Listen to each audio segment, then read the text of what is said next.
anak-anakku semua. Semoga pada pagi hari ini kita semua diberi kesehatan dan kelancaran untuk mendapatkan pembelajaran pada pagi hari ini. Kali ini kita akan mempelajari tentang algoritma pemrograman dan flowchart.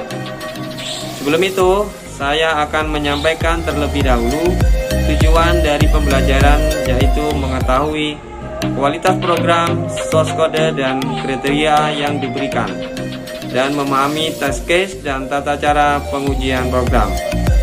Dengan adanya materi ini diharapkan akan menambah wawasan dan keterampilan dalam membuat pemrograman dengan menggunakan program Pascal. Baik, sebelum kita membuat program Pascal, alangkah baiknya kita harus mengetahui cara membuat pemrograman dengan menggunakan flowchart.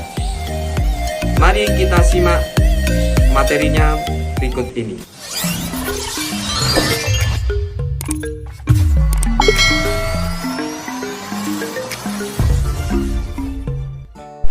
Sebelum membuat program Pascal, kita buat dulu flowchart yang berupa instruksi atau bagan.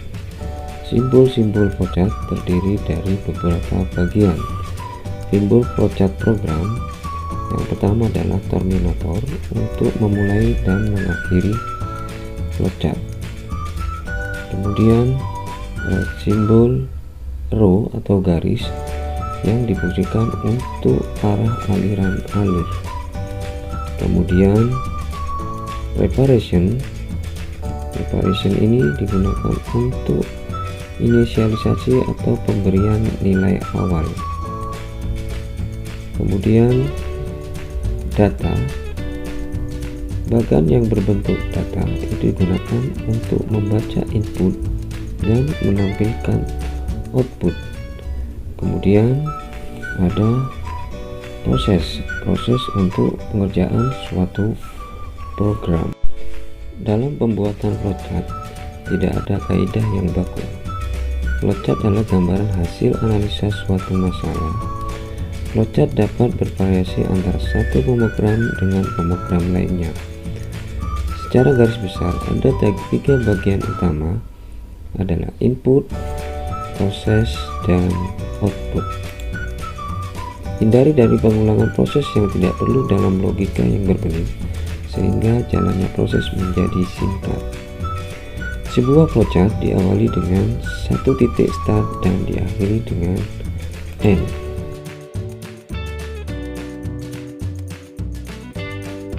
Mari kita belajar untuk membuat flowchart untuk menghitung luas persegi panjang.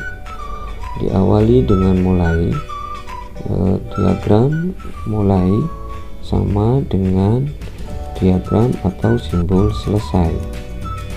Kemudian kita memasukkan deklarasi yang berupa variabel.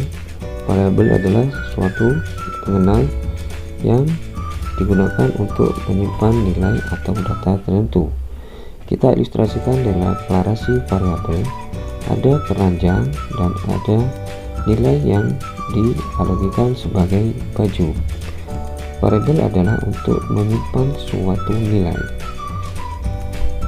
Menghitung persegi panjang, kita butuh beberapa variabel. Selanjutnya kita belajar untuk membuat flowchart untuk menghitung luas persegi panjang. Dimulai dengan simbol mulai dan diakhiri dengan selesai. Simbol mulai sama dengan simbol selesai. Selanjutnya kita membuat deklarasi panjang, lebar, dan luas.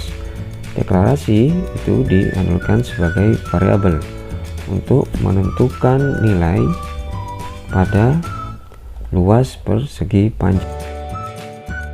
Setelah kita membuat flowchart untuk menghitung luas persegi panjang, hal yang perlu diperhatikan untuk menggunakan flowchart yang pertama adalah pilih bahasa Indonesia atau bahasa Inggris.